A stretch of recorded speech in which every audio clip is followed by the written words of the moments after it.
السلام علیکم، میں ہوں فیصل محمد اور آپ دیکھ رہے ہیں ہمارا YouTube channel views of Faisal Muhammad. اس وقت پاکستان میں جب میں آپ سے بات کر رہا ہوں تو شام کا وقت ہوگا، اور آج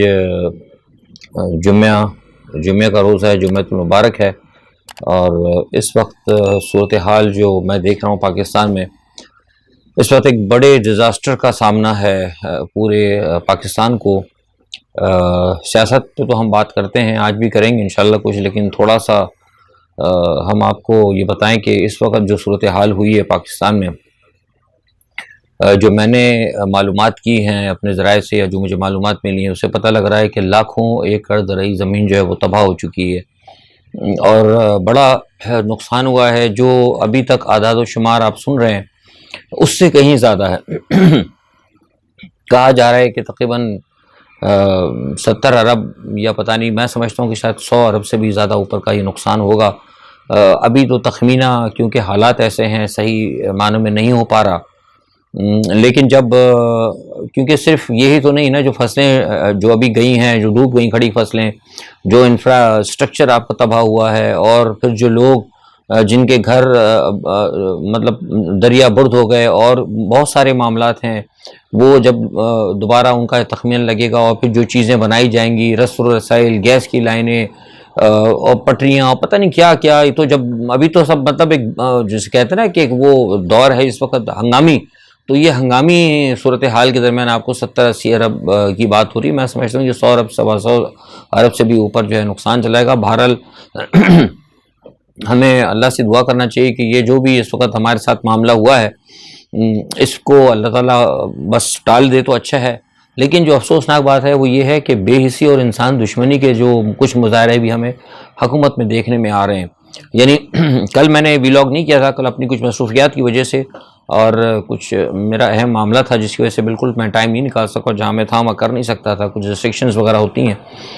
تو بہرحال جو کہنے کا مقصد ہے کہ آدھے سے زیادہ اس وقت جو ہے پاکستان کے لوگ جو ہیں پریشانی کا شکار ہیں، بہت سارے لوگ ڈوب چکے ہیں۔ سیلاب کی صورتحال آپ نے جیسے میں نے بتائی، پل پل آپ دیکھ رہے ہوں گے۔ اور جو بے حسی والی بات جو میں کہہ رہا ہوں نا، وہ انسان دشمنی اور بے حسی اس لیے میں کہہ رہا ہوں کہ مجھے بتایا گیا اور مجھے بہت سارے ایسے ثبوت بھیجے گئے کہ کئی بااثر لوگوں نے، جس میں خاص طور پہ سندھ کے لوگ ہیں اور کچھ پنجاب کے لوگ ہیں، انہوں نے اپنی زرعی زمینیں اور اپنے محلات کو اور اپنی بنیس کو بچانے کی خاطر جو ہے، جو دریاؤں کے رخ تھے یا جو پانی کا رخ تھا، یہ جو نالوں کی جو ہوتی ہے نا گزرگاہیں، آؤٹ لیٹس جو ہیں، ان کو جو ہے اپنی مطلب پراپرٹیز کو، اپنی زرعی زمینوں کو بچانے کی خاطر انہوں نے اس کا رخ جو ہے وہ عوام کی طرف کر دیا، یعنی غریب لوگوں کی طرف کر دیا، جس کے نتیجے میں بے انتہا لوگ جو ہیں مطلب متاثر ہوئے، مارے گئے، بہہ گئے۔ مطلب یہ بے حسی کی اور اتنی افسوس، میں اس پر کیا میں بات کر سکتا ہوں کہ یہ مطلب ایک ہمارے یہاں ایک سوچ ہے کہ اگر میں پیسے والا ہوں اور میں ذمہ دار ہوں، میں جاگیردار ہوں، میں پولیٹیشین ہوں، تو مجھے رائٹ ہے کہ میری زمین بھی برباد نہ ہو، میرا گھر بھی خراب نہ ہو، لیکن غریب لوگ جو ہیں وہ مر جائیں، سفارتی سے مٹ جائیں، لیکن میری زرعی زمین خراب نہیں ہونی چاہیے۔ یہ بہت ایک اس وقت تکلیف دہ مطلب مجھے یہ نظر آیا ہے، اور میں اس پہ بڑا دکھی ہوں یہ چیز دیکھ کے کہ کہاں ہماری انسانیت چلی گئی اور کہاں ہم لوگ ہیں۔ اور ہم اس میں مطلب میرے پاس کوئی الفاظ نہیں ہے کہ مطلب اتنی بڑی، اس سے بڑی بے حسی کیا ہوتی ہے۔ مطلب ہم نے یہاں یورپ میں اور سب جگہ دیکھا ہے، یہ تو جانور کے اندر بھی ہوتا ہے۔ ایک جانور اگر دیکھتا ہے، کوئی جانور آپ نے دیکھا ہوگا، کوا یا کوئی چڑیا، کوئی بھی ایسی چیز اگر دیکھتی ہے، اگر اپنے ہم جنس کو یا اپنے اس کو کہ بھئی اگر وہ تکلیف ہے تو وہ بھی افسوس کرتی ہے۔ دیکھا ہوگا آپ نے، کئی دفعہ ایسے مظاہرے دیکھنے میں بھی آئے، لیکن ہم انسان ہیں، اشرف المخلوقات ہیں، ہم اس قسم کی حرکتیں کر رہے ہیں۔ تو بڑا دکھ ہوا یہ دیکھ کے۔ اور یہ اب ایک دو آخری بڑے واقعے ہوئے ہیں، یہ آپ یقین کریں کہ جتنا اس وقت ہیومن ڈیزاسٹر جو ہوا ہے نا گاؤں کے اندر، جو چھوٹے علاقوں میں، وہ بہت کچھ کم ہو سکتا تھا، لیکن ان لوگوں نے جو زمیندار اور جاگیرداروں نے کیا۔ اچھا، اس میں پھر ایک سب سے بڑی بری بات جو مجھے اور یہ میں آپ سے تجزیہ نہیں کر رہا، میں آپ کو خبر دے رہا ہوں، مجھے حیدرآباد وغیرہ سے کچھ لوگوں نے بتایا، میں نے ان سے پوچھا باقاعدہ، حیدرآباد کے اندر اور میرپور خاص وغیرہ میں جہاں جہاں پانی ہے، میں نے ان سے پوچھا کہ بھئی یہ، کیونکہ میں گیا ہوا بھی ہوں، دیکھا بھی ہے کوئی لطیفہ باغ وغیرہ کے کچھ ادارے دور، تلک چاڑی وغیرہ، حالانکہ میرا تعلق تو کراچی سے۔ ان سے جب پوچھا تو وہ سب لوگوں نے یہ بتایا کہ فیض صاحب ہوا یہ تھا کہ کچھ ان کو ایک تو یہ تھا معاملہ کہ جب پانی آتا ہے بارش کا تو ظاہر سی بات ہے آؤٹ لیٹس ہوتے ہیں کچھ تو نالوں کے اوپر، آپ کو پتہ ہے کراچی کے اندر بھی انہوں نے مطلب جو ناجائز تجاوزات اور یہ سارا کچرا وغیرہ جو ڈالتے ہیں، جو ہمارے ہیں کچھ ویسے بھی ایجوکیشن کی کمی, لیکن کچھ اس کے علاوہ جو جب بارش کے پانی جو آتے ہیں تو ان کو نکالنے کے لیے بڑے بڑے پمپس بھی چلائے جاتے ہیں. تو سننے میں آیا حیدرآباد کے اندر بڑے باوسوخ ذریعے انہیں مجھے بتایا کہ انہوں نے خود جا کر دیکھا کہ انہوں نے پمپس وہاں پہ بند کیے اور نہیں چلائے. اس کی وجہ انہوں نے پوچھی تو انہوں نے کہا جی مسئلہ یہ کہ ہم چاہتے ہیں کہ ان علاقے کو کچھ علاقوں کو حیدرآباد کے اندر بھی آفت زدہ قرار دی دیا. یہ مطلب اس کا مطلب کہ دے وانٹ ٹو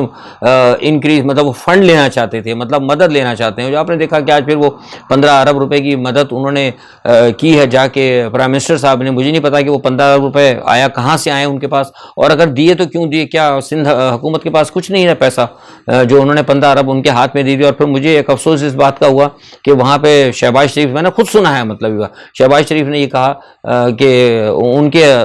زبان سے میں نے سنا کہ وہ آپ یہ میں آپ کو دے رہا ہوں, آپ جس سے چاہیں یہ کام کرائیں, آپ نیشنل لاجسٹک سے کرائیں, آپ کیا کہتے ہیں فلانے ٹھیکیدار سے کرائیں. بھئی یہ کس قسم کی باتیں کر رہے ہیں؟ نیشنل لاجسٹک سیل آپ کا NLC جو ہے وہ پاک فوج کا ادارہ ہے, ایک مرکزی ادارہ ہے. آپ کو چاہیے کہ بلکہ جو بھی کام کرانے ہیں ان اداروں سے کرائیں جو زیادہ سے زیادہ کام کر سکتے ہیں. اور وزیر اعظم خود کہہ رہے ہیں, نام لے کے کہہ رہے ہیں کہ فلاں ٹھیکیدار سے کرا لیں, جو آپ کو پسند کا ٹھیکیدار سے کریں. مطلب اس کا مطلب ہے کہ ابھی بھی لوگ مر رہے ہیں اور ہم جو ہے نا پسند کے ٹھیکے دینے, ہم یہ ڈسکس کر رہے ہیں کہ کون سا ٹھیکیدار ہمارا پسند کا ہوگا اور کس ٹھیکیدار کو ہم ٹھیکے دیں گے. تو یہ مطلب یہ میں بتاؤں کہ بڑی بحثی, مجھے بڑا افسوس ہوا دیکھیے کہ ہمارے جو لیڈران ہیں, جو سیاسی پولیٹیکل جو ایلیٹ ہے یا بدماشی ہے نا, ان کے اندر انسانی ہمدردی نام کی کوئی چیز نہیں ہے. یہ سب دکھاوے ہو رہے ہیں. اور پھر اس کی ایک اور دوسری مثال یہ ہے کہ دیکھیں اتنا کچھ تکلیف ہو رہی, اتنی کچھ حالات خراب ہو رہے ہیں, اور اس کے باوجود اگر یہ جو سارے کام انہوں نے کیے ہیں, اگر یہی بات جو ہم شروع سے کہتے تھے اور خان صاحب بھی کہتے رہے, عمران خان صاحب, کہ جب ڈیم بنا, اگر آپ ڈیم بنے ہوئے ہوتے آج تو آپ یقین کریں کہ اتنی ہمیں پرابلم نہیں ہوتی, بلکہ ہمیں پانی مل جاتا. جب بھی آپ دیکھیں کہ جب ہمارا بارش نہیں ہوتی, جب خشک سالی ہوتی تو سارا پانی بہہ جاتا, اور ہمارے یہاں جو ہے گندم وغیرہ نہیں ہو پاتی, جو ہوتی بھی ہے یا تو ہم اس لیے رہ جاتے کہ ہمارے پاس پانی نہیں ہوتا. اب اتنا پانی ہے, اگر ڈیم ہوتے تو ہمارے پاس اتنی تباہی نہیں ہوتی, ہم پانی کچھ ریزرو بھی کر سکتے تھے, کچھ طریقے سے نکال سکتے تھے, بجلی کی ہمیں اتنے شارٹ فال نہیں ہوتا. لیکن ہم نے ڈیم نہیں بنایا, ہم نے کیا کیا, ہم نے ہائی ویز بنائی. نواز شریف صاحب نے, لوگوں نے, سب نے ہائی ویز بنائی. ہائی ویز کا جب حال دیکھ لیں, ہائی ویز اس لیے بنائی جاتی ہے کہ ہائی ویز جب بنتے ہیں تو اس میں ٹھیکے ملتے ہیں. ہائی ویز آپ اس کو کانٹریکٹ کے اوپر دے سکتے ہیں, ٹھیکے بھی دے سکتے ہیں. آج کل پاکستان کی بہت ساری ہائی ویز جو آپ نے فروخت کی ہوئی ہیں, مطلب ان کو لیز کے اوپر دیا ہوا ہے. تو ہر وہ کام انہوں نے کیا ہے سیاستدانوں نے جس میں کہ صرف ان کا ذاتی مفاد تھا, ملک اور قوم کے لیے انہوں نے کوئی کام نہیں کیا. تو یہ جو ہے نا مطلب بتائیں, اب میں سمجھ میں نہیں آ رہا کہ جو بارشیں جو ہوئی ہیں, ٹھیک ہے یہ جو بارشیں ہوئی ہیں, بھی بتا دوں آپ کو کہ میری کچھ لوگوں سے بات ہوئی تھی کل. میں نے بتایا کہ میں کل نہیں تھا ذاتی مصروفیات کی وجہ سے, تو آج بھی کچھ میری جو انٹریکشن ہوئی کچھ لوگوں سے, تو میں نے ان سے پوچھا, جو کئی سائنٹسٹ ہیں جو کچھ امریکہ وغیرہ, میں نام نہیں لوں گا, نہ کسی ادارے کا نام لوں گا, لیکن بہرحال میں اتنا کہوں گا کہ وہ کہتے ہیں اٹ از ناٹ نیچرل. اب آگے آپ لوگوں کا کام ہے کہ وہ سمجھنے کا کہ یہ نیچرل نہیں ہے. یہ جو کلاؤڈ بسٹنگ جو ہوتی ہے, نارملی کہتے ہیں کہ اس طریقے سے کلاؤڈ بسٹ نہیں ہوتے, یہ بارشیں نہیں ہیں, یہ کلاؤڈ کو بسٹ کیا گیا. اب کیوں کیا, کیسے کیا, وہ ابھی اس پہ میں بات نہیں کروں گا, نہ یہ میرا ایشو ہے. بہرحال کہنے کا مسئلہ یہ کہ اتنی جب صورتحال ہے تو یہ سارا سب کچھ جب ہمیں پتہ لگ رہا تھا, آپ کو یاد ہے کچھ پچھلے دنوں میں نے آپ کو یہ بات کہی بھی تھی کہ پاکستان کے اندر, اگر آپ لوگ میرا وی لاگ دیکھتے ہوں تو یاد ہوگا میں نے اپنے کئی دفعہ وی لاگ میں کہا تھا کہ آئندہ چند دنوں میں پاکستان کو قحط سالی کا سامنا پڑے گا. اور میں اسی لیے کہتا تھا اشارتاً, اور میں آپ کو نہیں بتاتا, اور وہی آپ دیکھ رہے ہیں کہ اب جو صورتحال ہوئی ہے, جس طریقے سے آپ کی یہ کلاؤڈ بسٹنگ ہوئی اور سارا جو بھی معاملات ہوا ہے جیسے بھی ہے, لیکن اس کے نتیجے میں اب آپ کو قحط سالی کا سامنا پڑے گا, کیونکہ اب ساری آپ کی فصلیں جو ہیں بہہ چکی ہیں اور بہت سارا آپ کا نقصان ہوا ہے. تو ابھی تو ایک مسئلہ, جب یہ پانی اترے گا, اترنے کے بعد پھر وہ کیچڑ اور تمام مصیبت, اور اس کے بعد پھر جو اناج آپ کو نہیں ملے گا, تو ظاہر سی بات ہے اللہ تعالیٰ رحم کرے جو صورتحال ہے. اچھا, یہی اسی پس منظر میں ایک تو یہ بات کر رہا تھا کہ سارے بے حسی کے معاملات ہیں, من حیث القوم ہم نے ابھی تک ہم سدھرے نہیں ہیں. اچھا, اس کے اوپر ایک اور تماشا یہ تھا کہ کل سے لے کے, مطلب آج تو ابھی کچھ تبدیلی ہوئی ہے, لیکن کل کے دن کی بات کروں کہ اتنا مطلب سیلاب تو ابھی 3-4 دن سے آ رہا ہے. یعنی کل صورتحال یہ تھی کہ پوری کوشش ہو رہی تھی حکومت کی کہ جو لوگ جو پریشان ہیں, سیلاب میں ڈوب رہے ہیں, ان کو بچانے کے بجائے کچھ تو ہماری حکومت والے نکلے تھے قطر کے دورے کے اوپر, کچھ ہمارا ایک وقت آپ کو ہوتا ہے وہ کینیڈا کے اندر گیا ہوا تھا 5 اسٹار ہوٹل میں کھانا پینا, ایک لوگ کچھ اور گئے ہوئے ہیں. مطلب عیاشیاں چل رہی ہیں, قوم مر رہی ہے, ان کو کوئی فکر نہیں. لیکن چلے یہ تو ہم نے برداشت کر لیا کہ, لیکن سب سے بڑی بات ہے کہ اس دوران بھی ان کی پوری کوشش ہے کہ عمران خان کو دیوار سے لگائے. کل بھی ان کی پوری کوشش تھی کہ عمران خان کو پکڑا جائے. پورے مطلب میں آپ بتا رہا ہوں کہ ان کی پوری کوشش ہے کہ کسی نہ کسی طریقے سے لوگ مر جائیں, سیلاب آ جائے, پاکستان تباہ ہو جائے, سب کچھ ہے, لیکن عمران خان جو ہے نا اس کو ایلیمینیٹ کرنا ہے. یہ جو ہے ہماری موجودہ حکومت کی پوری کوشش سے اس وہ کام کر رہے تھے. لیکن کہتے ہیں نا کہ فیصلے تو آپ نیچے سے کچھ کرتے ہیں, کچھ اوپر حالات اتنے زیادہ خراب ہوئے ہیں, پاکستان کی اکنامی اور جو سارے معاملات کو اتنا دھچکا لگا ہے کہ پھر کہیں سے شاید خیال آیا ہے کسی کو, تو کسی نے پھر آج ایک پیغام رسانی ہوئی دوبارہ خان صاحب سے آج صبح، اور ان کو کہا کہ جناب حالات بگڑ گئے ہیں، لہٰذا بہتر ہے کہ بات کی جائے۔ خان صاحب گئے تھے کچھ اسلام آباد وغیرہ، تو وہاں انٹریکشن ہوئی، یہ میں نے کنفرم آپ کو بتا رہا ہوں کہ انٹریکشن ہوئی ہے۔ اس انٹریکشن میں پھر جب بات ہوئی تو خان صاحب نے یہ کہا ان سے کہ بھائی مسئلہ یہ ہے کہ ہم تو اس پہ کہہ رہے ہیں کہ نہیں الیکشن ہو جائیں، الیکشن کے اوپر آپ آئیں، تو وہاں سے پھر یہ کہا گیا کہ جناب ہمیں تو یہ پیغام مل رہے تھے کہ آپ بات کرنا ہی نہیں چاہتے بالکل۔ دیکھنا میں نے آپ سے کہا کہ یہ میں اسی لیے بار بار کہتا رہا ہوں کہ جب تک خان صاحب خود ڈائریکٹ نہیں ہوں گے تو یہ جو بیچ کے اندر جو لوگ گڑبڑ کرتے ہیں نا، یہ بہت سارے لوگ خان صاحب کو بیچ میں لوگ ایسے ہیں جو خان صاحب کو مائنس کرنا چاہتے ہیں۔ انہی لوگوں نے آج سے 3 مہینے سے لے کے جو رجیم چینج ہوا وہ تو ایک علیحدہ چیز ہے، وہ تو ایک علیحدہ چیز ہے، وہ ٹھیک ہے امریکہ نے کروایا، لیکن اس کے باوجود جو نیگوشیشن چل سکتے ہیں، جو معاملات چل سکتے تھے، اس کے اندر بیچ کے لوگ جو تھے نا وہ ہمیشہ گڑبڑ۔ آج یہ بہت بڑا ایک مطلب یہ بات بھی خان صاحب کو خود ہی پتہ لگی، انہوں نے کہا ہمیں تو یہ کہا جا رہا تھا کہ آپ بات کرنا ہی نہیں چاہتے بالکل۔ تو خان صاحب نے کہا کہ نہیں میں بات کرنا چاہتا تھا، لیکن میں صرف یہ چاہتا تھا کہ آپ کم از کم ہمیں الیکشن کے بارے میں بتائیں، اور اگر تو انہوں نے اس پہ یہ کہا کہ جناب اس وقت حالات پاکستان کے ایسے ہیں، اس پہ ہمیں پتہ نہیں ہے 30-35 ارب روپیہ، ظاہر الیکشن ہوتے تو 30-35-40 ارب روپیہ چاہیے ہوتا ہے، یہ کوئی مطلب چھوٹا کام تو نہیں ہے۔ تو انہوں نے کہا کہ ظاہر ہمیں پھر اس کے لیے بھی کچھ ارینجمنٹ کرنا پڑے گا، اس وقت ملک اتنی بڑی مطلب بحران کا شکار ہے۔ تو اس پہ خان صاحب نے کہا کہ ٹھیک ہے ٹیک یور ٹائم، لیکن کم از کم آپ ہمیں بتائیں تو صحیح نا کہ آپ کیا۔ انہوں نے کہا کہ اگر یہ پاکستان کو مسئلہ ہے، خان صاحب نے کہا کہ پاکستان کو یہ مسئلہ ہے، حالات خراب ہو رہے ہیں، لوگوں کو پریشانی ہے، عوام کو پریشانی ہے، اداروں کو پریشانی ہے، تو ریاست اگر مصیبت میں ہے تو ہم ہر کام کرنے کے لیے تیار ہیں، پہلے پرائرٹی ان چیزوں کو دے جو ہو سکتی ہے، لیکن آپ کم از کم ہمیں بتائیں تو صحیح۔ لیکن مطلب صرف آپ ہمیں تو یہ نہ کہیں، خان صاحب نے کہا کہ ہمیں تو یہ بتایا جاتا ہے کہ آپ بات کرنا نہیں چاہتے، اور اب چاہتے کہ نہیں ہم تو خان صاحب کو فیسیلیٹیٹ کریں گے نہیں، ہم نے جو اب سیٹ اپ لے کے خان صاحب کو چلنا ہے تو انہی کے ساتھ چلیں، ورنہ تو نہیں۔ انہوں نے کہا جی ہم نے تو ایسی بات تو کبھی نہیں کہی۔ مقصد آج جو ہے نا کچھ تھوڑی سی برف پگھلی ہے، تو مجھے یہ لگتا ہے کہ کچھ معاملہ جو ہے شاید بہتر ہوگا۔ اور اس کے بعد پھر آپ نے شاید سنا بھی ہوگا کہ وہ ادھر سے جب یہ ساری کہانی چلی تو پھر نواز شریف صاحب کو بڑی پریشانی ہوئی، انہوں نے کہا کہ یہ کیا ہو گیا، کیونکہ نواز شریف کی تو پوری کوشش تھی کہ جتنی جلدی ان کو فوری طور پر یہ پکڑ لیا جائے، یا وہ تو چاہ رہے تھے کہ بس کل یا پرسوں نااہل ہو جائیں یہ اور فوری طور پر معاملہ ہو جائے۔ لیکن جب ان کو پتہ لگا نواز شریف صاحب کو کہ یہ پیچھے کچھ لوگوں سے آج بات چیت ہوئی ہے براہ راست، تو ان کو بڑی ٹینشن ہوئی، اور انہوں نے اس ٹینشن کے اندر پھر شہباز شریف سے رابطہ کیا، اور شہباز شریف سے ناراضگی کا اظہار کیا۔ وہ کہہ رہے ہیں کہ میں نے آپ کو پہلے کہا تھا کہ آپ حکومت نہیں چلا پائیں گے، آپ سے معاملات نہیں سنبھل رہے، نہ آپ کچھ کر پا رہے ہیں، نہ میرے لیے کچھ کر پا رہے ہیں آپ، نہ اپنے لیے کچھ کر پا رہے ہیں، جو کچھ ہو رہا ہے ساری برائیاں جو ہیں پاکستان مسلم لیگ نواز کے کھاتے میں آ رہی ہے، اور عمران خان جو ہے وہ فائدہ اٹھاتا جا رہا ہے۔ تو انہوں نے کہا کہ میں تو عمران خان کو کوئی ریلیف نہیں، اب ان سے کوئی پوچھے بھائی آپ سے ریلیف مانگتا کون ہے، آپ تو خود بھاگے ہوئے باہر بیٹھے ہیں، وہ تو یہاں پہ پاکستان کے اندر سارے معاملات کو فیس کر رہا ہے۔ تو اس کے اوپر جو ہے نا یہ آج جو ہے نا وہ پھر بہت سارا معاملہ جو ہے خراب ہوا۔ یہ میں آپ کو کنفرم خبر دے رہا ہوں کہ نواز شریف اور شہباز شریف کے درمیان آج پھر جو ہے معاملات تھوڑے سے بدمزگی کا شکار ہوئے، وہ یہ کہتے ہیں کہ یہ کام جو ہوا ٹھیک نہیں ہوا۔ اچھا، اب اسی چکر میں ایک اور مسئلہ یہ ہوا کہ جو حکومت میں لگی ہوئی تھی، حکومت کی پوری کوشش یہ تھی کہ آپ کو پتہ ہے کہ عمران خان کو دیوار سے لگایا جائے۔ اچھا، ادھر سے کام یہ کیا تھا پنجاب گورنمنٹ نے کہ ان کے اوپر جو ہے مقدمات قائم کر دی تھے، آپ کو پتہ ہے سب کے اوپر، رانا ثناء اللہ پہ سارے مقدمات جوابی کارروائی کے طور پہ۔ لیکن سننے میں یہ آیا کہ کچھ تو جو ہائی کورٹس تھیں انہوں نے وہ جو مقدمات بنائے تھے پنجاب حکومت کی جانب ان کو ریجیکٹ کر دیا۔ اس میں ایک دو نے تو یہ پلی لے لی کہ جناب یہ آپ نے مقدمات اتنی دیر بعد بنائے، آپ کو اب ہوش آیا ہے۔ مطلب انہوں نے اگر رانا ثناء اللہ نے اگر وہ عدلیہ کی اگر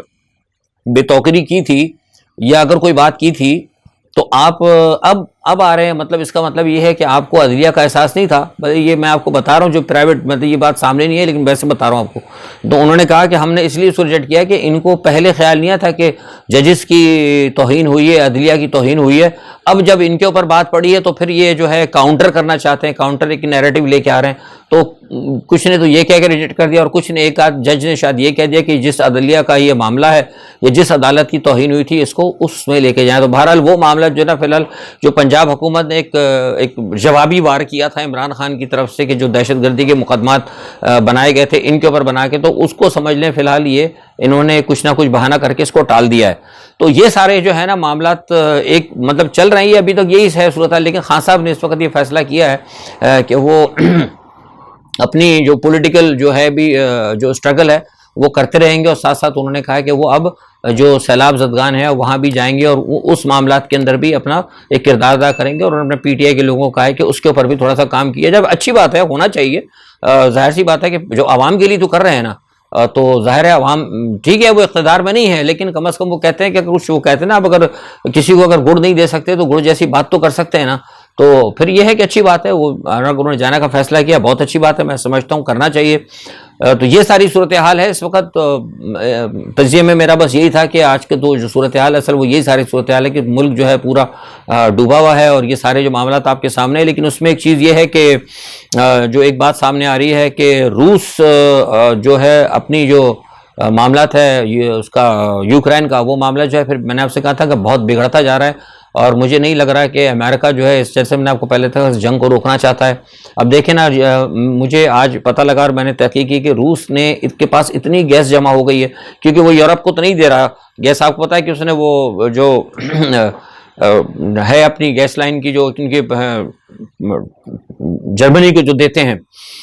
تو اس کو بھی انہوں نے ایک کو بند کیا ہوا اور ایک کے انہوں نے کم کی ہوئی ہے. تو کیونکہ وہ میں نے بتایا تھا آپ کو کہ وہ انہوں نے پابندی لگائی تھی، تو جوابی کارروائی کے طور پہ تو وہ روس کے پاس گیس اتنی جمع ہو گئی کہ وہ اب کوئی لینے والا نہیں ہے. کچھ تو انڈیا لے رہا ہے. اگر آج ہمارے حالات صحیح ہوتے تو ہم گیس سستی لے سکتے تھے، لیکن ہم وہ گیس بھی نہیں لے پا رہے. اور اتنی گیس ہے کہ وہ گیس جلا کر جو ہے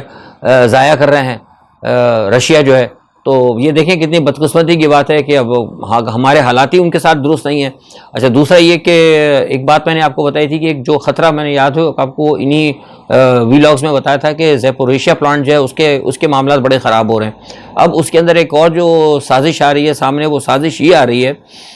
کہ زیپوریشیا پلانٹ جو ہے بنیادی طور پر وہ ہے رشیا کے پاس، وہاں رشین آرمی بیٹھی ہے. اب وہ یوکرین والے مسلسل وہاں پہ کچھ نہ کچھ گولہ باری کرتے ہیں، جواب کے اندر رشیا بھی کرتے ہیں. یوکرین کی کوشش یہ ہے کہ کسی نہ کسی طریقے سے اس جنگ کے دوران وہ امریکہ کی کوشش ہے کہ کسی نہ کسی جنگ کے دوران زیپوریشیا پلانٹ جو ہے اس کو ہٹ کر دیا جائے، تاکہ وہاں سے جو تابکاری پھیلے گی تو وہ تابکاری براہ راست پھر یورپ کو متاثر کرے گی. جب یورپ متاثر ہوگا تو پھر یورپ کو براہ راست جو ہے جنگ میں کودنے کے لیے مجبور کیا جائے. یعنی ایک طرف وہ ادھر آپ کو بتایا کہ تائیوان کو مجبور کر رہا ہے، دیکھا نا بعد میں نینسی پیلوسی کو بھیجا، 5 آدمی بھیجے، پھر بھیجے دوبارہ. اس کی پوری کوشش ہے کہ کسی نہ کسی طریقے سے جنگ کے اندر کودوا دیا جائے چائنا کو، اور جیسے ہی جنگ میں چائنا کودے تو پھر ادھر سے وہ دوسرے محاذ کھولے، اور ادھر سے وہ پوری مجبوری کوشش کر رہا ہے کہ یورپین یونین جو ہے جنگ کے اندر گھس جائے. تو یہ جو ہے سارے معاملات جو ہیں یہ دجالی قوتیں، جو آپ سے کہتا ہوں نا، میں اکثر بیشتر اشارہ کرتا ہوں کہ دجالی قوتیں جو اس وقت دنیا کو نا جنگ سے جو نا جنگ و جدل کے اندر جھونکنا چاہتی ہیں. تو مجھے یہ لگتا ہے کہ اگر یہ حالات اگر اسی طرح رہے اور یہ اگر امریکہ کی اسی طرح پشنگ جاری رہی تو ہو سکتا ہے کہ اگلے اللہ نہ کرے، ہم تو کہتے ہیں جنگ اچھی چیز نہیں ہے، نہ ہم اس بات پر خوش ہوتے ہیں، لیکن جو میرے پاس جو سفارتی ذرائع سے جو انٹیلیجنس ایجنسیز وہ کہتی ہیں کہ شاید ہو سکتا ہے آئندہ 15-20 دنوں کے اندر کوئی ایک جو ہے نا دنیا کو ایک بڑی جنگ کا سامنا ہو سکتا ہے. تو بہرحال آج کے لیے یہی ہے، دعا کریں اللہ تعالیٰ سے سارے لوگ کہ خدا کرے کہ جو معاملہ ہے جو بھی ہے سازش ہے بارشوں کی یا جو کچھ بھی ہے کلاؤڈ بسٹنگ وغیرہ جو بھی ہے، خدا کرے یہ کسی نہ کسی طرح معاملہ رک جائے، کیونکہ بے انتہا نقصان ہو چکا ہے اور پاکستان کو بہت زیادہ نقصان ہے. پھر مزے کی بات یہ ہے کہ جو ہماری اس وقت سیٹ اپ ہے نا، اس کو کوئی لوگ امداد دینے پہ اتنا خوش بھی نہیں ہے. میں آپ کو اپنے طور پہ بتا رہا ہوں، لوگ دیکھ رہے ہیں، لیکن اب لوگ یہ یورپ کے اندر جو ہے میں فورن ریلیف ایجنسی سے بات کر رہا ہوں، وہ ان کو مدد دینے کے لیے تیار نہیں ہے. اور ان کو اور میں نے آپ کو بتا بھی دیا کہ جو کچھ ابھی شہباز شریف میں وہاں جا کر کہا ہے کہ آپ کی مرضی جس کو، یعنی طے ہو رہا ہے کہ ٹھیکہ کس کو دینا ہے، اپنی پسند کے ٹھیکیداروں کو دیں. تو یہ چیزیں جو ہے نا یہ یہاں پر بھی لوگ دینا چاہتے ہیں، لیکن بدقسمتی کی حکومت ایسی ہے کہ شاید ہو سکتا ہے پاکستان کو اس مرتبہ امداد بھی شاید اتنی تیزی سے یا فراغ دلی سے نہ ملے جیسے کہ پہلے ملتی تھی. بہرحال آج کے لیے اتنا ہی، کل انشاءاللہ جو بھی خبریں ہوتی ہیں اپنا تجزیہ لے کے حاضر ہوں گے. اپنا بہت خیال رکھیے گا. اللہ حافظ.